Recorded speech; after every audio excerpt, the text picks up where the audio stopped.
Just welcome everyone. I'm glad to see that we're getting quite a few people coming in now. For those of you that are not members of the Green Party or Green Left, just to tell you that I am the co-chair of Green Left.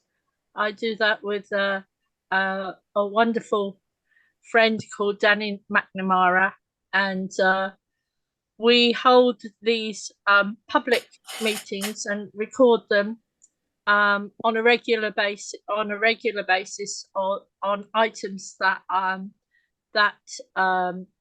the Green Party are interested in. As Green Left is a special interest group within the Green Party, and we have a platform of Ecosocialism, which we work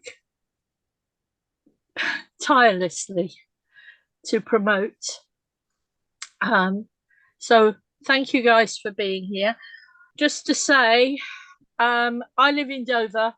I've been a trade union activist for most of my working life, and also as a student.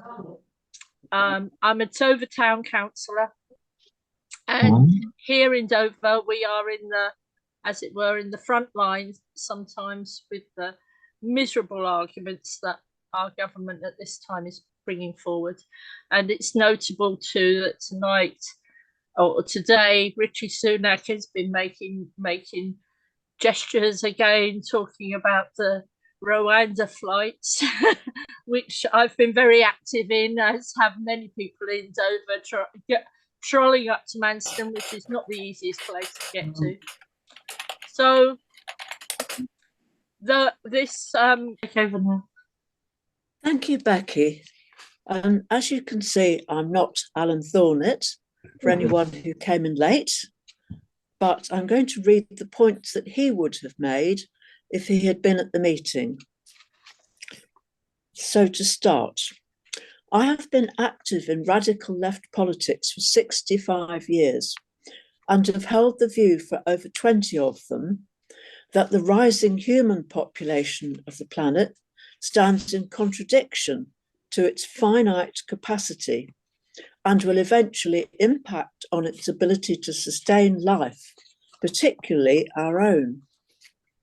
Remarkably, this is the first open invitation public discussion on population with multiple points of view represented that I have witnessed, so I hope it goes well.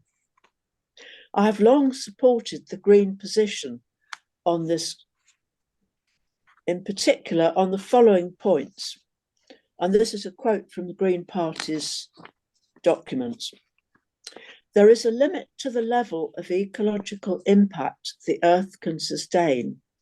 The number of people on the planet, their levels of consumption, and their local and global impacts are key factors determining how far the Earth's ability to renew its resources and to support all life is compromised.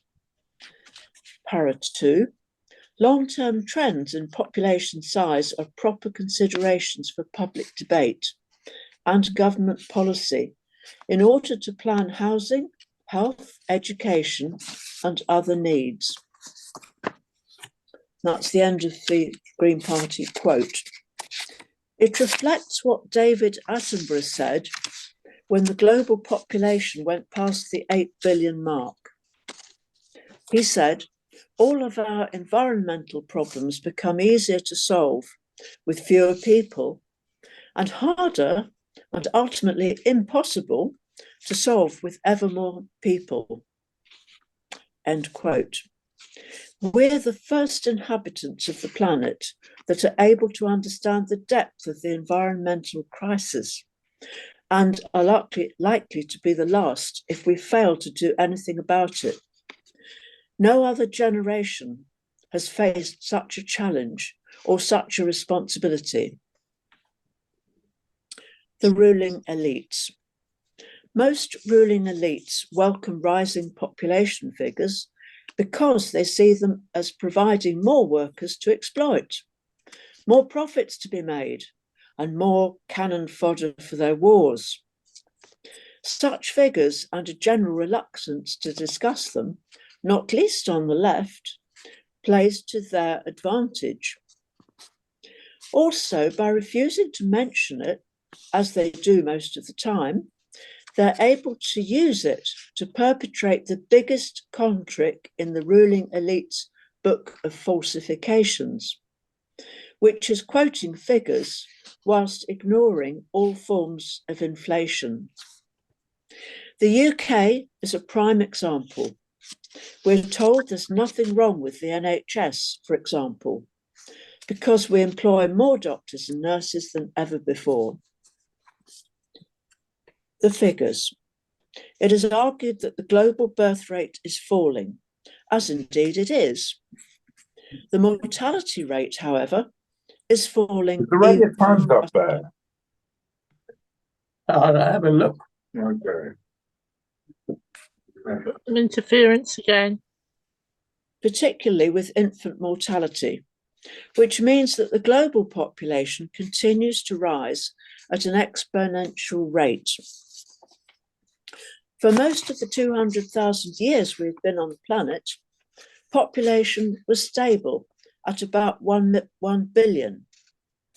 This changed dramatically at the end of the 18th century with the onset of the Industrial Revolution. It then quadrupled during the 20th century, reaching 1.6 billion by 1900, 6 billion by 2000, and then 8 billion by December 2022. For the past 50 years, the global population has increased by an average of 3% a year, or 80 million extra people a year, which is the equivalent of the population of Germany. The United Nations predicts that it will reach 11.2 billion by the end of the century, after which it might peak and even decline. By then, however, its ability to sustain human life in particular may have been destroyed. A grim thought. Whilst it might be possible with endlessly expanding intensified agriculture, with artificial fertilizers, pesticides, antibiotics, and its pollution of the oceans and river systems to feed populations of this magnitude, even the 11 billion that the UN predicts will be on the planet by the end of the century. Whether it could be done without destroying the ecosystems of the planet in the process is another matter altogether.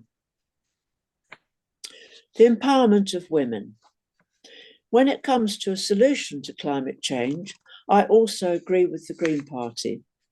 Fortunately, there is an eminently achievable way of addressing this, which the empowerment of women is globally to control their own fertility, providing it's based entirely on a woman's right to choose, full social justice, whilst rejecting any and all forms of compulsion or coercion, which would in any case reflect one of the key demands of the women's liberation movement. Allegations of Malthusianism that are often raised at such a suggestion have no validity.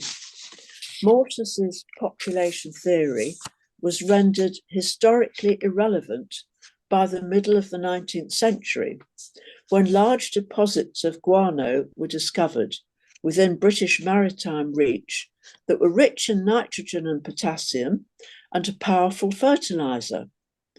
That gave a great boost to soil fertility and agricultural productivity. The barbaric and obnoxious solution that he, Malthus, proposed, closing down poor relief, for example, was always opposed by the left and should not be weaponized in today's debates. The Global South. Those who oppose empowerment of women often argue that it targets the women of the Global South and blames them for climate change. What empowerment actually targets, however, is the appalling conditions that women in the global south are forced to face and the unmet need for reproductive services that they are forced to suffer.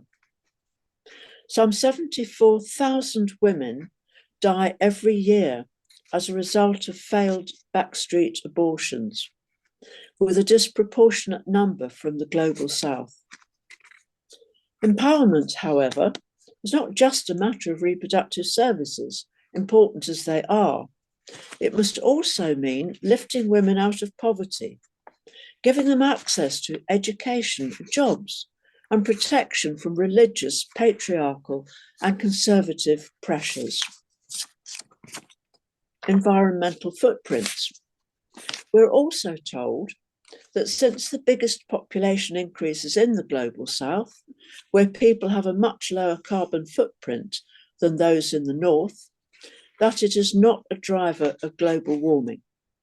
This is misleading. Whilst people in the global south do indeed have a much lower carbon footprint than the north, they also, like everyone else, have an environmental footprint that reflects the basic necessities: water, food, living space, waste disposal, healthcare, education, even at subsistence level. And in many cases, it includes deforestation and habitat destruction. Nor is everyone in the global south prepared to stay there. They rightly aspire to the standard of living that's enjoyed in richer parts of the world, and we fully support them in doing so. Many have no choice anyway, and will be forced to join the growing ranks of climate refugees, many of whom head in the direction of the rich countries of the north. According to the UNHCR, the number of people at risk from rising sea level alone has now reached 260 million, 90% of which are from poor developing countries and small island states. It predicts that 1.2 billion people could be displaced globally by 2050. We have to step up the struggle to ensure that such countries get a massive transfer of wealth from the rich countries of the global north to help them both get out of poverty and transition to renewable energy. Ageing populations. I have not been party to any discussions on ageing populations, but it seems to me that wherever such developments take place and the jurisdiction cannot be expanded, it has to be dealt with by changes in societal organisation or reorganisation, and not by increasing human numbers, as is taking place in some countries, which would create a disastrous situation. Alan Thornett, 24. Thank you. Thank you, Jay, for doing that so admirably for us. And thank you to Alan, because he very rightly puts forward many of the things that are that we in Green Left agree with. Next, can Nicole please speak, and can you keep it to 10 minutes, please, if you can? Thank you. Right. Hi, everybody. I'm very sorry Alan isn't with us, because it would have been nice to meet somebody I've met some 50 years ago when we were trying to do something together. But anyway, so I'm Nicole Haydock, and I'm from the North East Wales Green Party. I've been in revolutionary politics all my life, really, since I was a student.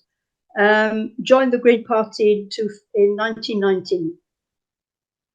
I'm a feminist, eco-socialist, and very much into old-fashioned Marxism still.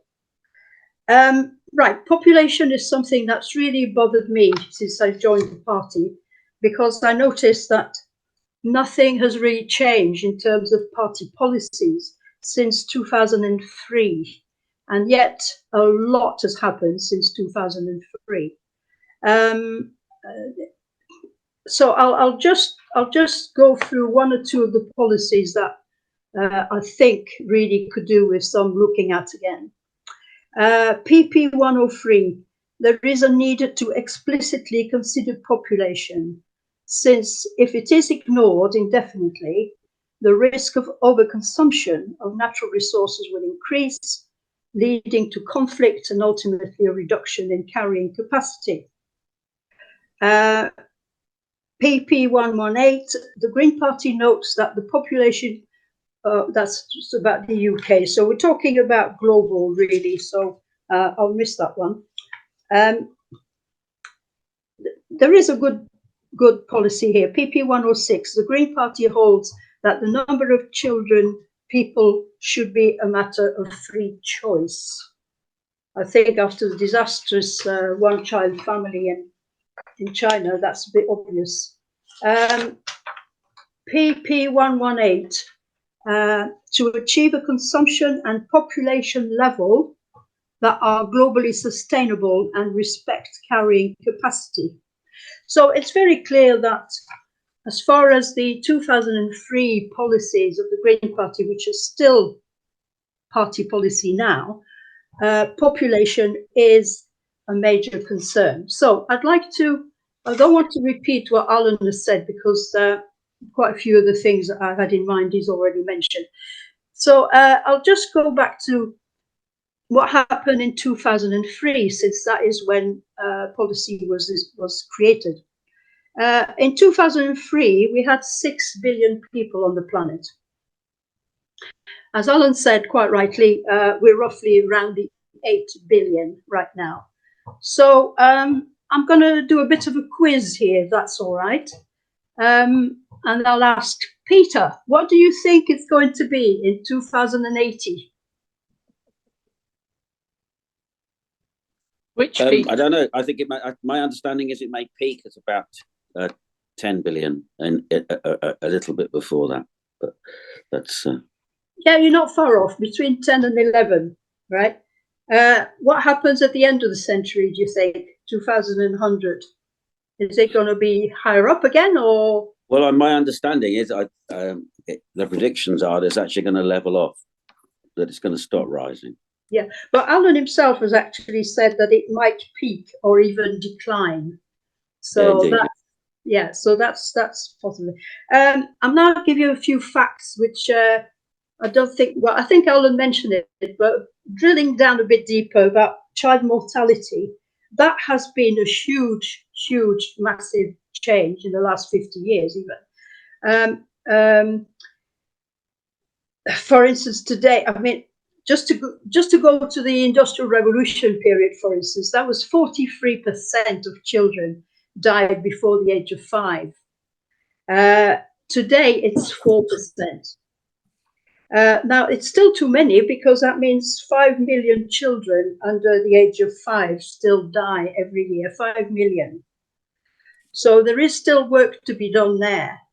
However, the very places that you'd think you'd have a very high mortality rate, child mortality rate, are not what you think. For instance, you'd think perhaps Bangladesh might be a bad one, but it isn't. It's only 1 in 30 children there. In other places, it's a bit worse, but child mortality is definitely on the trend down. It's only 4% right now. So let's go to birth rate, which of course is what's been exercising so many people in the last 50 years.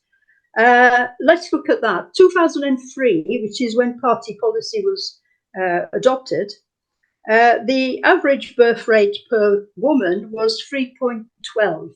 I'm talking globally now, right? 3.12. What do you think it is today? Peter, can I ask you again? I think it's less than that. Maybe it's about 2. Not far off. Yes, it's 2.1. Okay, very good, very good. I'm Right. glad you're not asking me. well, I might ask you something else later. Oh, don't. Okay, so obviously everybody knows, I think I don't need to ask questions about that. Everybody knows that the countries with the highest number of children per woman are some of the poorest countries in Africa in particular, 11 of them. Top of the list is Niger, then Chad, then Somalia, and then the Republic of Congo, where it's something like 6-7 children per woman.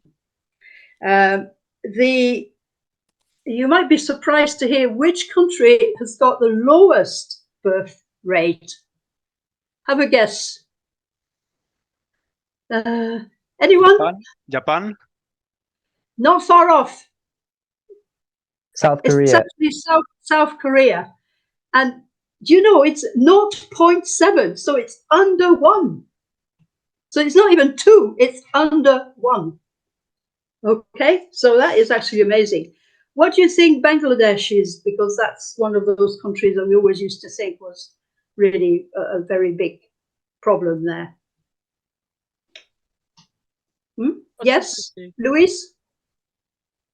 It's 2. I was going to say 3, but maybe. Well, you're close, 1.98. So the birth rate in Bangladesh is 1.98. Huge investment into women's education and obviously reproductive health and that, and it's really paid off there. China is 1.16. What's the UK? Probably 2. Pardon? Probably 2. 0.7. 1.56. Right? Okay. Now, there is one thing that Alan hasn't talked much about, and I am not entirely surprised, and that's to do with life expectancy. So I'm now going to go into that in a bit of a deeper way, because I think it was his last paragraph, but he didn't go into it. Life expectancy. Only got a few more minutes, Nicole. Yeah, I've got 2 minutes. Yeah, life expectancy in 2003 was 77.5. What do you think it is today?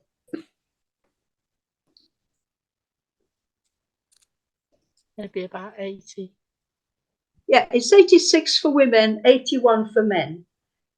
But the most amazing thing is, what do you think it will be at the end of the century? Are you talking about in Britain, presumably? No, I'm talking globally. Well, It's nobody 80, it's over 80 for the whole of the world Yep. at the moment. I don't think so. Well, it was 77 in 2003, so... For the whole of the world? Yes. It's United Nations figures, these. I'm not inventing them. Right, okay. By the end of the century, the projection is 92 on the higher side and 95 on the higher side and 92 on the lower side. So it's 80 something now, and it's going to be over 90 at the end of the century. So to summarize, 8 billion people on the planet now, going up to 10 to 11 by the end of the century. Child mortality rates going down rapidly. Birth rate is now 2.1 and is going to be down to below 2 pretty soon, I should imagine. But life expectancy is shooting up. So this is where I totally disagree with Alan and indeed the Green Party policy. The main driver to population growth is not birth rate, it's life expectancy. So what are we going to do about this? What are we going to do about that? You either force women to have no children at all, and God knows how you're going to do that, or you kill people off before they reach 80 or something, which of course is not going to happen. Thank you, Nicole, for some really stimulating. So my conclusion, if you don't mind, I'll be just 1 second. Yes. If you want to remain never mind going down. If you want to remain to 8 billion, well, you either have to stop allowing people to live longer, or you've got to force women not to have any more children. Thank you very much. Thank you, Nicole. I think there are other factors as well that we need to take into consideration. The level of warfare that is taking both young and old lives. And when we think about not just population, we also need to think about migration as well. Thank you, and hopefully we'll have good time for questions afterwards. Peter, would you like to speak now, and can you have 10 minutes, please? Hi, evening, everybody. I was going to pay tribute to Nicole, my old friend Nicole, and my old friend Joseph, but we haven't got time for that because I think we're running a bit late. But I must just say something in tribute to Alan, who's not able to be with us today. In my opinion, Alan is not somebody I know. I've been to a few conferences with him and workshops over the years, but I do regard him as one of Britain's foremost and earliest eco-warriors. In the 1960s and 1970s, he was a militant shop steward at Cowley, and he did more to kind of put a dent in the profits of the car making arm of the fossil fuel industry than anybody else. Did as much as anybody else, I'd imagine. An unbelievable statistic, we've been talking about statistics, is that it certainly surprised me. I have to check it every time I want to refer to it. During the 1960s and 70s, there were 300 strikes per year on the assembly line at Cowley. And in one record-breaking year in 1969, there were 625 industrial dispute strikes in that plant where Alan was a militant shop steward. So pay credit to him, as I say, an early eco-warrior. Okay, look, I'm sure it's true of everybody. It's certainly true of me that you occasionally read books that really make a big impact and really make you think and really make you perhaps change your view. And the book that I want to talk about this evening has certainly done that. I'm going to share my screen.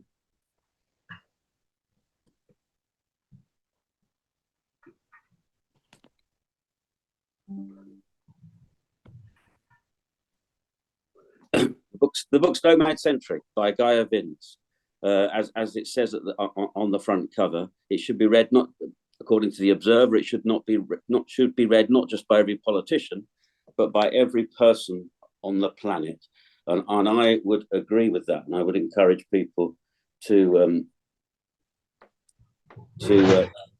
read the book. It makes an extraordinary claim. It basically paints an alarming, but also she says actually a hopeful picture. What she says is that over the next 50 years, hotter temperatures combined with more intense humidity are set to make large swathes of the globe lethal for 3.5 billion of us. And the point that she makes is that huge populations will need to seek new homes. You will be one of those seeking those new homes, or if you live in this country, you will be receiving people who have fled from elsewhere. We talked about the global population. The global population is, as I understand it, going to peak at around 10 billion around 2060. Most of the increase will be in tropical regions, which will be worst hit by the coming climate catastrophe, causing mass migration, mostly northwards. Of the 100 cities worldwide which are most vulnerable to climate change, 99 are in Asia and 80 are in China or India. with every temperature rise, roughly 1 billion people will need to move, up to 1.5 billion by 2050 and 3 billion by 2070. The book isn't great on photographs and illustrations, and there's a black and white picture in the book which shows how she sees the different parts of the world suffering from climate change. I got my 4-year-old grandson to colour it in, and I thought that was quite pertinent. Hopefully he's still going to be alive in 2100, by which time Gaia predicts there will have been a 4% increase in global temperatures, and that will be despite mitigation efforts that she hopes will have taken place by then. So even if we do a rapid transition to renewable energy and change our eating habits and change the way that we make things, it's still likely to be the case, she says from her scientific background, that by 2100 global temperatures will have increased by 4 degrees centigrade. And the implications of that is that there will be mass migration from some parts of the world where basically human life will just not be tolerable. The picture shows basically the new optimum places to live, where agricultural, which will be optimum for agricultural production, and for are actually at the very far north and the very far south: Canada, Siberia, northern Russia, and down in the global south in New Zealand. They will be optimum for growing food. The orange zones that have been coloured in, things are going to be really tricky, and that, as you can see, Britain's just on the edge of that. And certainly the red zones, life will be intolerable. It won't be possible to live there. That is her contention. It's an extraordinary claim, but one that if it bears up, we'd really need to take serious consideration of. So she says, all things considered, a global temperature rise of 4 degrees centigrade by 2100 seems likely enough to plan for. It will make large swathes of the world uninhabitable, places where most of the world population currently lives. At the same time, there are stagnant and falling populations in what is currently what will remain the temperate world. And actually, in those parts of the world, we will actually need to encourage people to move to provide the labour that we will need. The point that she makes is that migration is not the problem, it's actually the solution. Yes.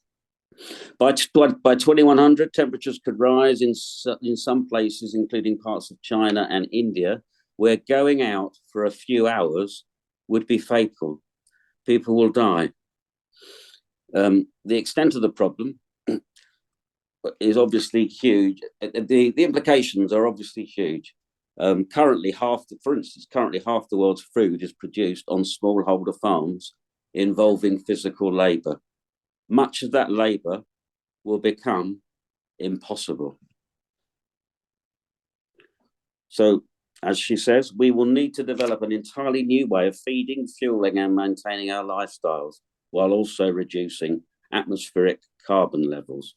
We'll need to live in denser concentrations in fewer cities, and basically there's going to be a mass migration to areas that remain habitable. And that migration is going to happen whether it's encouraged or not, because people will be forced to move. But what we need is a globally managed effort that recognises our shared humanity on this earth. We need lawful, safe, planned and facilitated migration. She predicts that up to 1.5 billion people will have had to leave their homes by 2050 and 3 billion by 2070.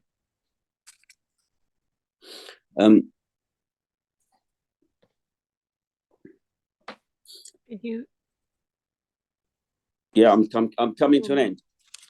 Gaia doesn't really offer. She doesn't have a strategy for how we're going to bring this about, but she does make some suggestions. She suggests that maybe what we need is a UN migration organization with real powers to compel governments. Perhaps everybody should be offered United Nations citizenship in addition to their birth citizenship. As she says, mass migration will happen whether by accident or design, and we need international cooperation to build vast new cities in the far north and indeed in New Zealand. We need new methods of agriculture, ones which don't overuse fertilizers and water, and we can still use large areas that become uninhabitable, could still be used for solar panels and wind farms, with maintenance largely being carried out by automated systems. Talking about the current issue of migration, she says that the time and money and bad will that is currently been thrown at trying to stop migration should be better spent managing, preparing and building cities to add new citizens to the labour force in those parts of the world where it will remain safe to live. We're facing existential threats, she says, almost incomprehensible in scale and yet real and soon. The planetary nature of humanity's crisis can feel overwhelming and our situation hopeless. It's not. And then she refers finally, and with a conclusion of hope, she refers to the COVID pandemic, where basically we transformed our understanding of what is normal and what is socially possible. Who would have believed that so many of us would have voluntarily restricted our movements to within meters of our homes? It is, I think, easier to imagine the opposite, that many of us will move thousands of kilometers from home. People will move in their millions. Right now, we have a chance to make it work. This could be a planned, managed, peaceful transition to a safer, fairer world. With international cooperation and regulation, we could and should try and make the earth livable. That has to be worth trying. I think that the Greens have got an important role to play in building the movement to make that happen. And as she says, so let's begin. Thank you, Chair. Thank you, Peter. Thank you for that really thoughtful considerations and bringing the subjects to life right. Joseph Healy now will have 10 minutes, if that's okay, Joseph, and then hopefully we'll open for discussion and give our speakers the opportunity to report back. Thank you, Joseph. Yes, thanks, Chair. It's to echo Peter, it's nice to see some old friends from Green Left here, some of whom I haven't seen for quite a long time. So when I was asked to take part in this discussion, I said I was going to come in from a slightly different angle. Nicole has already referred to some of this, but basically I'm going to take you on a bit of a dystopian journey towards what I think could be potentially green fascism. And what we're talking about here really is eugenics and control of the older population. I mean, the very issue that Nicole referred to earlier. And I'm going to begin with two cultural references. So one is to a film that was made in Japan. Peter, can you mute yourself, please? Thank you. A film that was made in Japan 2 years ago by Chie Hayawaka called Plan 75. And basically the plot of Plan 75 is that the Japanese government sets in train a euthanasia program for everybody over 75, selling it to people as being the responsible thing to do for their families, for the younger population. And they encourage people to go to saunas and spas and so on, and then shuffle off their mortal coil afterwards. And when the director was asked, how did she see this? And 29% of the Japanese population, are well into their 70s. She said, it's far from impossible in a country growing more intolerant to socially weak people, elderly, disabled, and those without money. And she said that the government was building resentment against the elderly. And she referred to Hannah Arendt, the German philosopher's view of the banality of evil, and the way in which in the film the younger people who see off their grandparents and so on just see it as a bureaucratic responsibility. There are even helplines that elderly people can ring where they get advice on how to go about it and reassurance and all the rest. So it's seen as a very automatic, bureaucratic process, and that's a sort of vision. The second cultural reference really is to the zone of interest film very recently about the garden of the commander of Auschwitz, where again there's a reference to the concept of banality of evil, and all of these horrors are going on in the background, but people are just examining their flowers and proud of their garden. And that's the sort of vision I think that could possibly be on the way. And there's a professor of economics at Yale, Japanese as well, called Yusuke Narita, who recently said euthanasia must be compulsory in Japan. He compared it to seppuku, the ritual disemboweling carried out by the samurai. And he said, we must make way for younger people in business and politics. So Peter mentioned a moment ago the COVID pandemic. I believe the COVID pandemic was the gateway into this alternative world, because what we actually saw was talk about herd immunity, talk about, accepting the inevitable.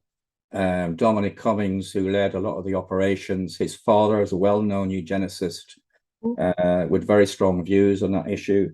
A lot of the leading people, if you went to the COVID inquiry, you would have heard us being challenged about this. Johnson was asked about his terminology, about, they've had a good innings and so on. If you even look at the way in which some of the scientists made reference to the deaths and the elderly people and so on, the care home infection thing where people were just released openly from the hospitals into the care homes and deliberately infected. And that's still happening. They've actually now said they're not going to test anymore for elderly people being sent back to care homes. And then we had, of course, the disabled, the DNR, which were stuck on disabled people. Huge percentages of disabled people actually died during the pandemic. That was the softening up process that was seen as part of the new normal, and that has now become accepted in many ways into the thinking of the country. So a lot of reference has been made as well to, the labor force controversy, which we're seeing in the news at the moment about gaps in the labor force, increasing numbers of people who are sick and unable to take part in labor, and the whole idea about restraining people who are sick, refusing them sick notes and so on, again, is all part of this process of seeing people as being unimportant. And I think we need to go back to look at this in historical terms, in terms of eugenics, which was a very mainstream idea before the Second World War. It was started by Francis Galton. University College London apologized only a few years ago about the way in which they had assisted it. But even as late as 2017, they were holding conferences in UCL about eugenics. And this became very, very much accepted by a lot of the left at the time. So people like Beveridge completely supported the concept of eugenics, Bernard Shaw and so on. And later it was carried over into Germany with the concept of lebenswertes Leben, a worthwhile life, a life which has purpose, a life where nobody has any impairments, and so on and so forth. Even Mary Stopes was a huge supporter of eugenics. Now, my argument would be that I think eugenics is becoming mainstream. As I said, the pandemic has opened the door to this and has made it, more conceivable. The latest controversy about this was Matthew Paris in the Times, leading journalist a few weeks ago, who was openly writing about the need for euthanasia, for people who are ill, long-term ill, and for people who are elderly. And he said, and I'll quote, "In short, a taboo will be lifted, but within a decade or more, it will be seen as a normal road for many to take and considered socially responsible, and even finally urged on people." And then he used the expression, "time to move on." People will be told it's time to move on. I mean, what does this remind you of? This was the terminology of Johnson and various people during the pandemic. They've had a good innings, Johnson said, let them go to the wall. So, this is the reality, I think, which we are facing. And if you look at I think Nicole referred earlier to some of the statistics about the aging population across Europe. We're expecting there were 90.5 million people over 65 in 2020, and they're going to be 1,298 million by 2050. And that's a dependency ratio by 2050 of 56.7%, which means fewer than 2 working age people supporting every overage person, every elderly person. That requires more health, more social care, large numbers of workers and so on. Now, my argument here is, my concern is that one of the main arguments for migration, and I think Peter referred to it earlier, is the need for workers in the social and healthcare sections. If you have a succession of fascist governments, and we're looking at a European election in June, where probably 3 of the biggest parties in the European Parliament will be fascist parties, if you're inherently opposed to migration, if you're inherently racist, one of the ways in which you can cut the ground from underneath that argument is by removing that elderly population, while at the same time cutting your costs in terms of healthcare, social care, and so on and so forth. So for extreme right-wing governments, hugely influenced already by racism and eugenics, this will be eugenics on steroids.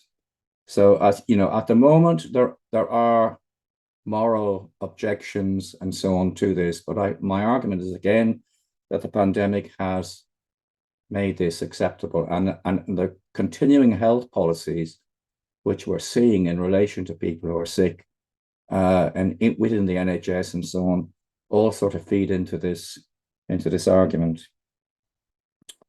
So we're looking at the areas which have the highest elderly populations in Europe.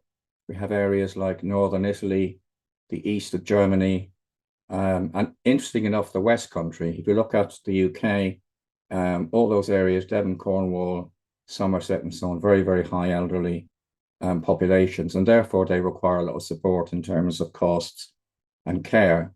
And of course, the other part of the argument about the labour force is that they're now arguing that the pension age needs to be increased because there are insufficient people in the labour force to actually cover the costs. So, for a right-wing fascist government going forward, it's the ideal solution to try and reduce what the Nazis referred to as useless eaters, people who are not contributing towards the economy. And of course, there will be the green fascism argument, which is, reduce the population. Who are we going to reduce? Well, elderly and disabled and sick people are the obvious candidates. So, yeah, I think Alan, as Nicole said, Alan said something at the end about aging populations, but didn't really refer to it very, very much. But I think it is a central part of this argument and something that we need to be very aware of and very concerned about, I think.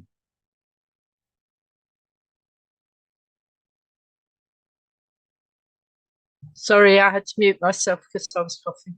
Thank you, Joseph, and thank you all our speakers for some very wide-ranging comments. The floor will be open now. If anybody wishes to speak, can they use their hand? And we'll do it in blocks of 3 if somebody has a comment that they want to make. So I see Rowan. Any other speak? Thank you. Yeah, first of all, I just want to extend my sympathies to Alan Thornett, who's in the same organisation as I'm in, Anti-Capitalist Resistance, and we're obviously. Oh, sorry, am I a bit too quiet? Is that better? Yeah, that's good.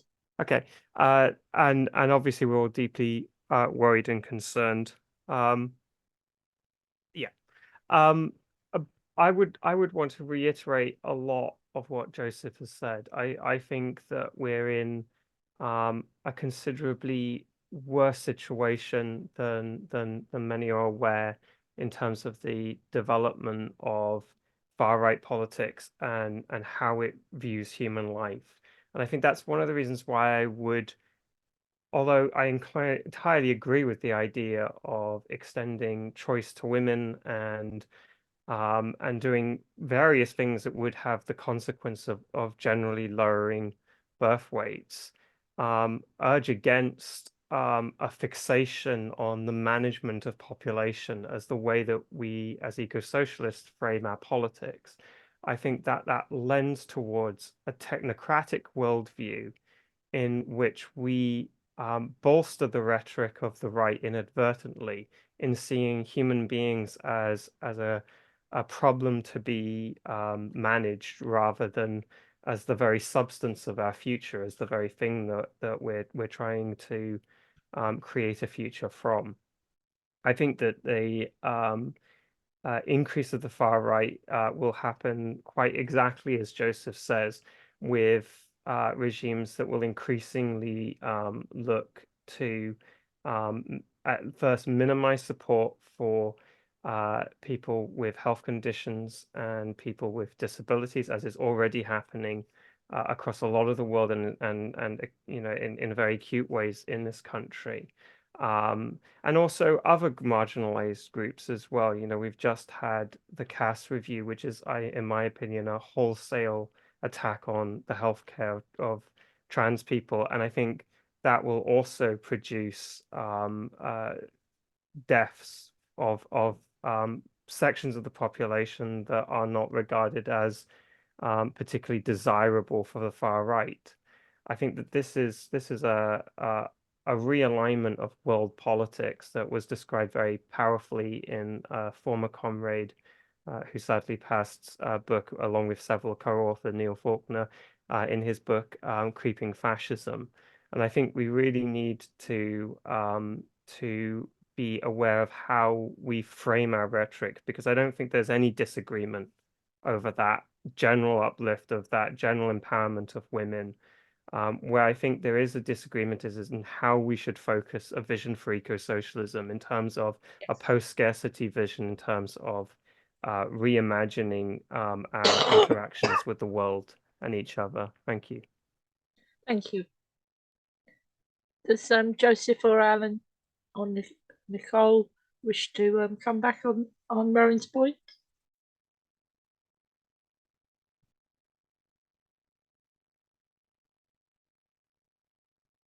Yeah, just, I mean, yes, thanks, Rowan. And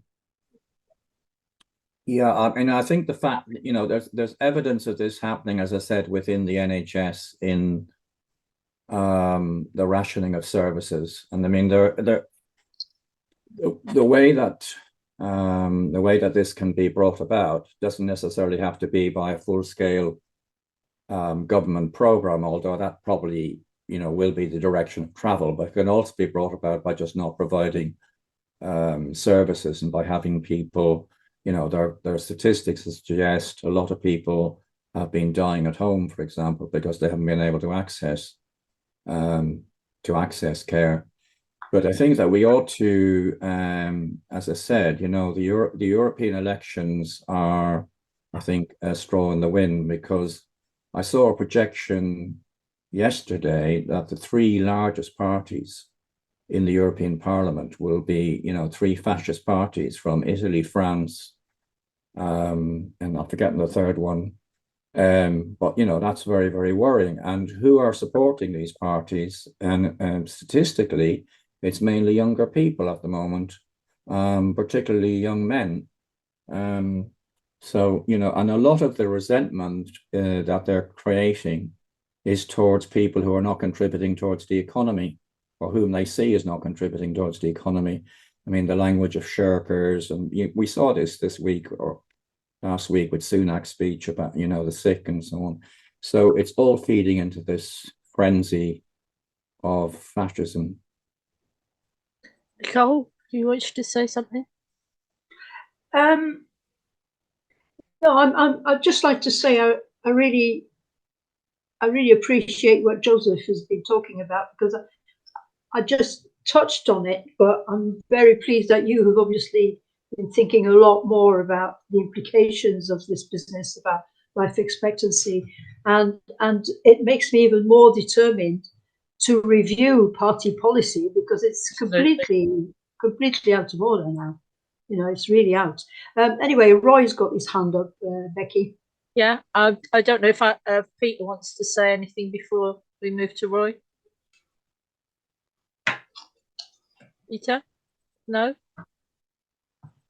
Okay. All I would say, yeah, I'd say, I don't know, there's not an awful lot of optimism about this evening, is there? I think there is. I thought we were trying to build a vision of a better world and how we might go about contributing to that, and that's certainly what Gaia's book is all about fundamentally, and certainly one that I was blown away by. So that's all I presumably they'll have a chance to come back at the end. Yes.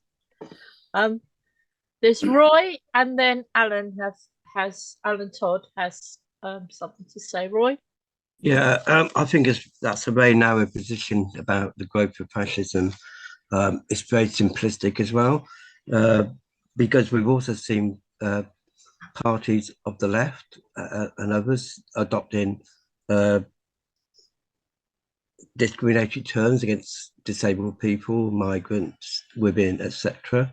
For example, when I remember I was in the community activist in my area, and Blair basically brought in people without giving them any support whatsoever to rebuild their lives and stuff. And the communities which were impacted were working class communities.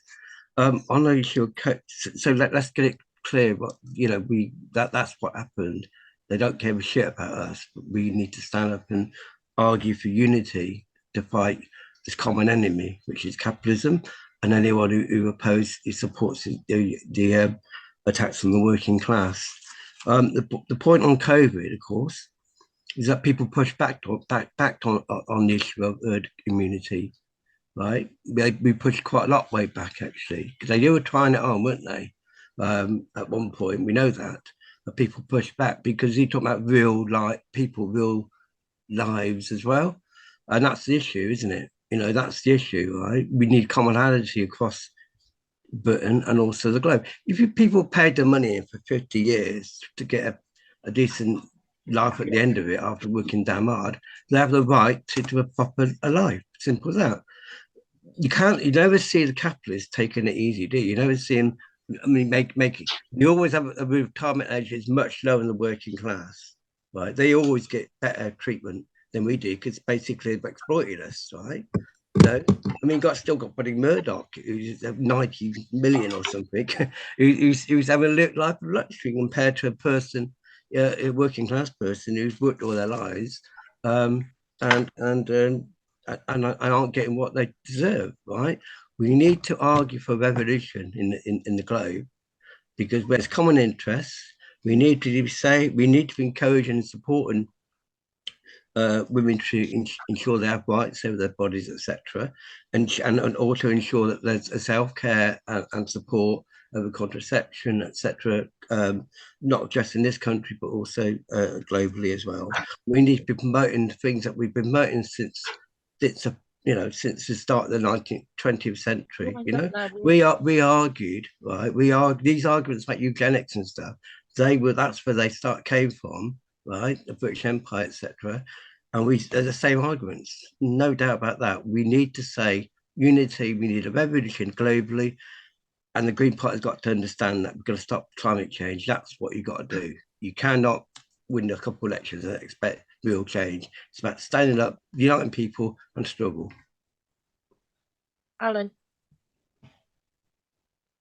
Yeah, first of all, congratulations to everybody involved in putting this together in the first place, because we clearly do need to discuss it on the left. And it is true that this particular topic about population, overpopulation or whatever, does or can lead into, whether you want to call it green fascism or some right-wing stuff and so on.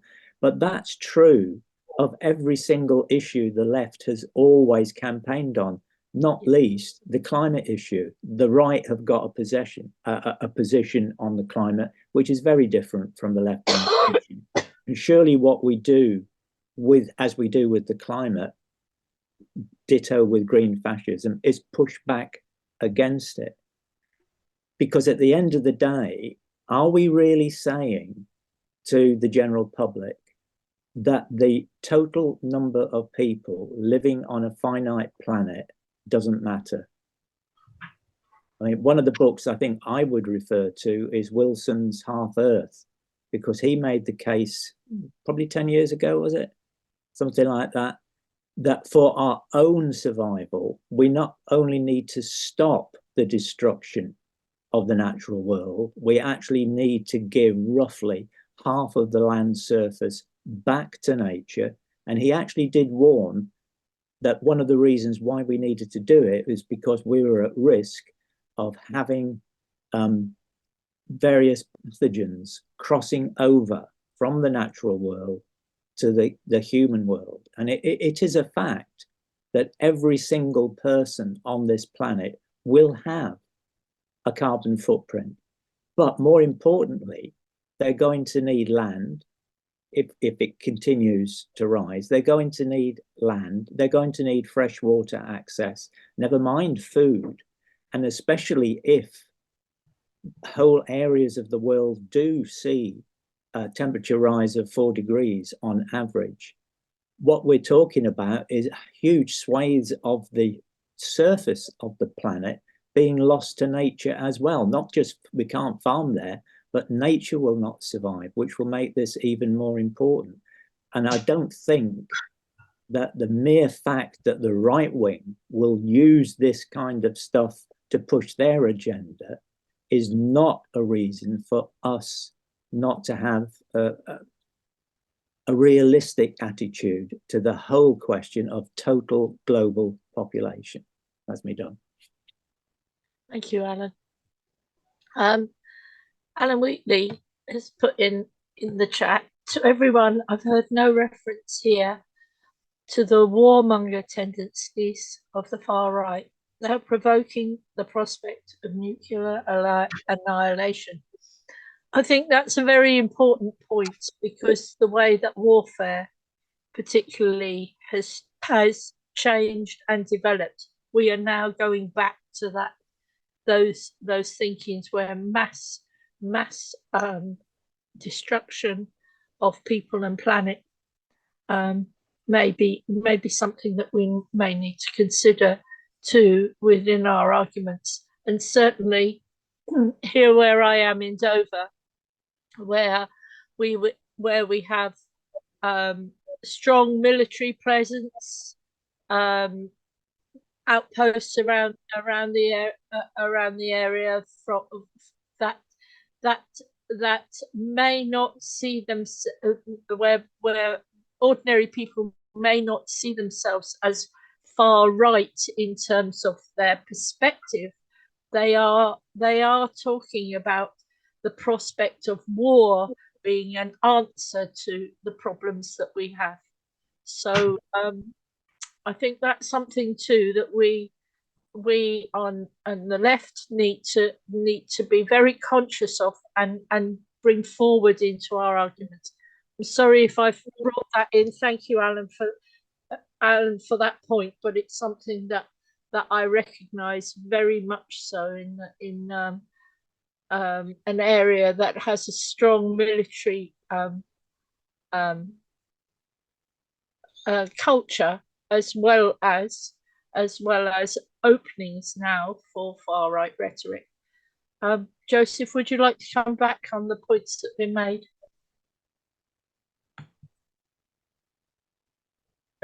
Yeah, I mean, obviously, I agree with Roy that we have to oppose all of this and not be taken in by the narrative. I mean, it's worthwhile remembering that when COVID first appeared, a small section of Extinction Rebellion welcomed it by regarding it as a means of reducing the human population. You know, that is green fascism, really. And I put in the chat there information about a major online conference on COVID, because I'm involved in COVID action and some of the COVID groups. Because the whole process, I mean, and this opens up the whole question of zoonotic diseases. The whole process of COVID still continues. I mean, the WHO has described it as a mass disabling event. And on the horizon, I was talking to somebody today who works for the UK HSA, the UK Health, like Public Health Authority. And they said they're very, very worried at the moment about avian flu, which is spreading. I mean, I'm not sure Alan knows about this, spreading rapidly through the cattle herds in America. Americans are now being told they can't eat eggs. Milk is unsafe and all the rest. And it's, you know, this is a big thing on the horizon. And of course, going back to what I said about, you know, the approach we had here during the pandemic, I mean, you know, we can have a similar approach again, because we already have the Telegraph and people like Isabel Oakeshott and so on saying, well, Sweden did it the right way. No lockdowns in future. You know, if you're sick and you die or whatever, so what? And that's what I'm really saying. But, you know, these, I mean, as Roy said, these tendencies have always been there. They were there in the 30s. I think, you know, the period we're going through at the moment has a lot of similarities to the 30s. A lot of the rhetoric and so on is being repeated. But I think the Green Movement really needs to be aware of what we're up against. And I would say to Peter as well, in terms of optimism, I mean, Peter's projection of millions of people crossing the Mediterranean is probably not going to be regarded as very optimistic by lots of people living in Europe. And this brings me back to Hannah Arendt's concept. You know, we're witnessing a genocide at the moment, every night on our television screens happening in Gaza, and people are still having their tea and life's continuing. So, you know, what is the prospect going to be of millions of Africans crossing the Mediterranean? You know, how is that going to be dealt with? And that's why we have to challenge head on this concept of the banality of evil. You know, we have to oppose it in all its forms. Amen. And Nicole? I worry when I hear words like evil, I have to say. You know, I mean, the world isn't good or evil. The world is as it is, and we have to face reality. The reality is we're heading for 10 to 11 billion by the end of the century, whether we like it or not. Short of, as indeed mentioned by Joseph, we have eugenics on a mass scale. So I'm optimistic, like Peter. I'm not pessimistic. If we don't have any hope, there's no point being in politics, is there? I mean, let's be honest. So the way I see it myself is, yes, we have to reduce consumption. There's no question about it. Particularly with regard to things that actually damage the planet. The oceans, plastic, things to do with biodiversity, loss of biodiversity, land use, pollution, you know, all these sort of things that we all, you know, are bread and butter of green politics. But there's also a positive thing to do with the fact that we are living longer. I mean, look at us. How many of us here are actually gone past 70 and we're on Zoom? You know, I mean, we could still do things. We can still be active. We can still contribute. I mean, I'm in favor of leaving retirement age flexible. You retire when you feel like it. You know, past 70, if you want to carry on, you carry on. And the employers have to adapt. I think a lot of employers actually understand that now anyway. We can all still contribute until our 80s, 90s, God knows. I mean, I talk to my mother, who is 102, every day for an hour about politics. And she regrets one thing, which is never to have got onto the internet. I mean, you know, that is the positive way of looking at things. The fact that women are having less and less children, well, that's very positive as well. And hopefully there won't be too many South Korean women who decide not to have kids at all, because that is terrible. You know, for a woman to even think I'll never have children is sad. You know, it's a sad thing. Quite apart from the fact that in a very selfish sort of way, as elderly people, we're going to need young people to look after us. It's not by chance the Japanese are very good on robots, because they can see robots looking after old people. And when I say to my mother, who gets a nurse to come and see her twice a day to give her pills, when I say to her, what if a robot came through your door to give you your pills? Because that's what's happening. That is what they're doing in Japan. So rather than open their doors to immigrants, because the Japanese are as bad as we are, being an island, you know, they don't want to know. So they've got a catch-22 there. On the one hand, their ideology is anti-immigrants, and yet they desperately need young people. You know, I mean, there's all sorts of things we need to look at more creatively, if you like. You know, land use. Now, land use is a big problem in the UK in particular. We don't grow enough food. You know, we rely far too much on imported stuff. Yeah.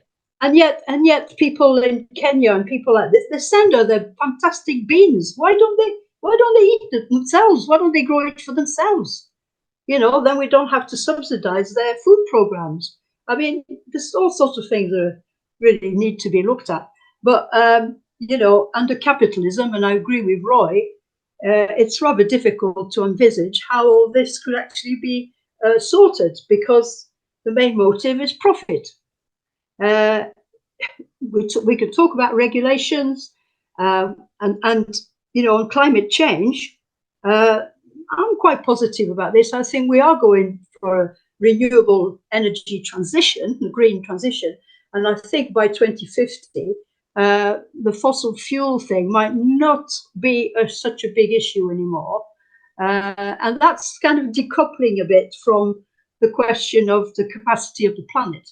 Because if we solve global warming, which I think we will do, then there will still be the problem of capturing carbon, because of course there's the legacy of the Industrial Revolution that's still going on.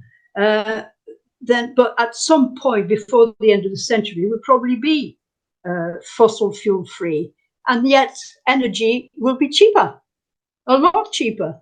And funny enough, the very countries that are very poor now might become the richest. Have you seen some of these solar panels in Morocco?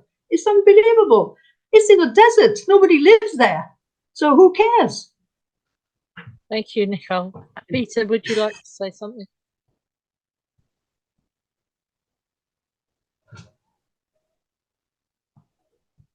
Following on from Nicole, I think, yeah, there is a positive vision. Look, if Gaia Vince's book is even half true, and I really would like people to look at it and critique it, and I've not read any, I've been keeping my eyes open. I've not read anybody who's disputed the science or undermined it. And if it's even half true, it must surely transform our whole politics and our whole perspective. The